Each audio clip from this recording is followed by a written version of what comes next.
Welcome to RC TV Telugu. నేను మీ కేశవ. అల్లూరి సీతారామరాజు జిల్లా ఉక్కుంపేట మండల కేంద్రం ప్రభుత్వ పాఠశాలలో ఈరోజు 1992, 93, 94 పూర్వపు విద్యార్థుల కలయిక ఈరోజు ఏర్పాటు చేసుకోవడం జరిగింది. సో ఈ యొక్క కార్యక్రమానికి ముఖ్య అతిథిగా అరకు ఎమ్మెల్యే సగం మచ్చలింగం గారు హాజరవడం జరిగింది.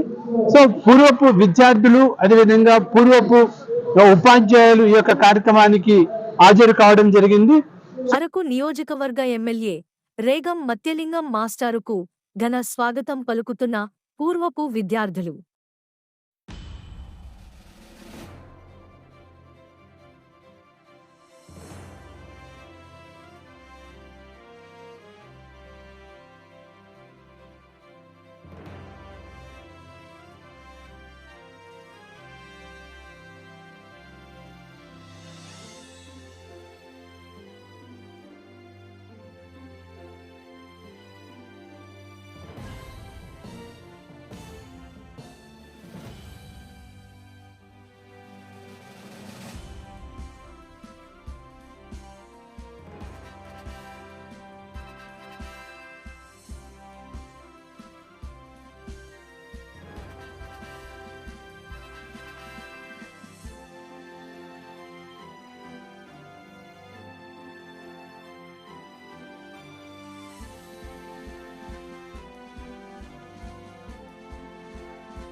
రమణి మేడం గారు బ్రాండెడ్.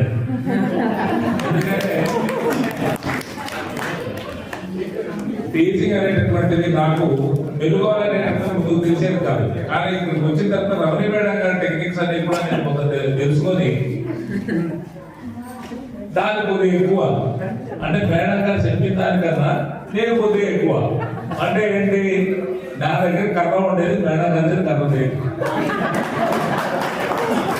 ఇక్కడ ప్రధానంగా నా ఆలోచన ఏంటంటే, అంటే ముందుగా నా మిత్రులందరూ కూడా నమస్కారం తెలియజేయాలని మర్చిపోయాను. మీ అందరూ కూడా నా ఆశీస్సులు. నాకు ఎందుకంటే మనం చెప్పేటటువంటి విద్య ఎప్పుడు కూడా 10 మందికి ఉపయోగపడేటట్టు ఉండాలి. అలాగే మనం 10 మందికి ఎప్పుడు కూడా ఆదర్శవంతంగానే ఉండాలి. అంతే తప్ప, అంటే నేను ఎందుకు చెప్తున్నానంటే, నాయకుడు అనేటటువంటి వాడు నాయకుడుగానే ఉండాలి. నాయకుడు నలుగురి చేత చెప్పించుకునేటటువంటి పరిస్థితి ఉండకూడదు అనేటటువంటి నా ఉద్దేశం. ఎందుకంటే నాయకుడు అవసరం అనుకుంటే అవసరంలోనే పెట్టుబడి పెట్టాలి, అంతేగాని నాయకుడు నలుగురు దగ్గర తట్టుకునేటటువంటి పరిస్థితి ఉండకూడదు అని నేను చెప్తాను. అది నాకు ఉన్నటువంటి ఆలోచన. అలాగే మరి ఈరోజు వేదిక మీద ఉన్నటువంటి పెద్దలు రామకృష్ణ సార్ అయితేనేమి, అలాగే సాయిబాబా గారు అయితేనేమి, మరి తర్వాత మా సుదర్శన్ గారు అయితేనేమి, కృష్ణమేశ్వర్ అయితేనేమి, మన బంగారెడ్డి గారు అయితేనేమి, వాళ్ళు మాకన్నా వయసులో పెద్దవాళ్ళు. వాళ్ళు చూసి మేము చాలా నేర్చుకున్నాం. కానీ బాలకృష్ణ నేను మాత్రం బాగానే ఎంజాయ్ చేసేవాళ్ళు ఆ రోజుల్లో. మా ఇద్దరి పరిస్థితి వేరుగా ఉండేది. అంటే మేము సాయంకాలం స్కూల్ అయిపోయేటప్పుడు కాదు మేము ఎక్కడికి వెళ్ళిపోతాం మాకే తెలియదు. కానీ నా ఆలోచన అంతా కూడా ఎప్పుడు కూడా నా దగ్గర చదివేటటువంటి పిల్లలు బాగుండాలి, భవిష్యత్తులో వాళ్ళు బాగుంటే వాళ్ళ తల్లిదండ్రులు కూడా మా గురించి రేపు పొద్దున చెప్పుకుంటారు అనేటటువంటి ఆలోచన తప్ప వేరే ఆలోచన నాకే కాదు, ఏ ఉపాధ్యాయుడు కూడా అలాంటి ఆలోచన అయితే ఉండే ఉండదు. ఎందుకంటే మేము ఎక్కువగా ప్రేమించేది మా పిల్లల కన్నా మా విద్యార్థులు ఎక్కువ ప్రేమిస్తాం. ఎందుకంటే వాళ్ళంతా బాగుపడాలి, బాగుపడే వాళ్ళు ఉన్నతమైనటువంటి స్థానాన్ని చేరుకోవాలని చెప్పి కూడా కోరుకుంటుంటాను నేను. మరి నా సర్వీస్ లో కూడా మరి ఈ రోజు నేను ఎప్పుడో మీ అందరికి తెలుసు, ఆ రోజు నుంచి ఈ రోజు వరకు ఏ స్థాయిలో ఉన్నా సరే నా గురువులను అయితే ఈ రోజు కూడా మర్చిపోలేదు. అందరి విధంగా సాయిబాబా గారు ఉన్నారు. గురువు ఎప్పుడు గురువే, అంతేగాని గురువు కన్నా మనం ఎంత ఏ స్థాయికి వెళ్ళిపోయినప్పటికీ కూడా ఆ గురువు చెప్పినటువంటి విద్యతోనే మనం ఆ స్థాయికి వెళ్ళేవాళ్ళటువంటిది ఎప్పుడు కూడా మనం మర్చిపోకూడదు.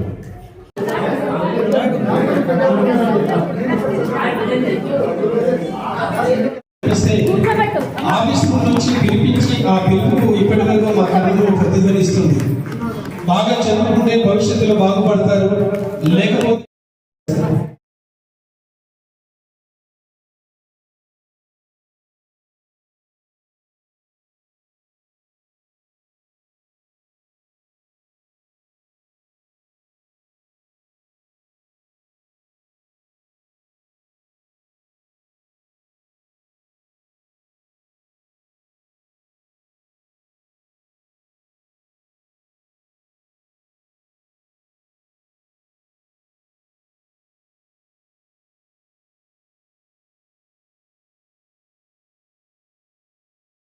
చూసారు కదండి ఇవాళ కార్యక్రమం. సో మరిన్ని వార్త విశేషాల కోసం చూస్తూనే ఉండండి RCTV తెలుగు. ధన్యవాదాలు.